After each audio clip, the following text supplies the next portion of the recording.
વડાપ્રધાન નરેન્દ્ર મોદી સુરતની મુલાકાતે પહોંચ્યા હતા ત્યારે વડાપ્રધાનના સુરત આગમન પૂર્વે સુરત ખાતે એક ભવ્ય સાયકલ રેલીનું આયોજન કરવામાં આવ્યું હતું।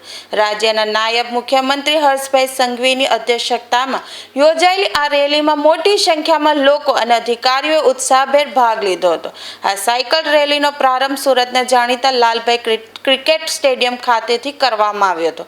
રેલી દરમિયાન આખું શહેર જાણે સાયકલમય બની ગયું હોય તેવા દ્રશ્યો સર્જાયા હતા।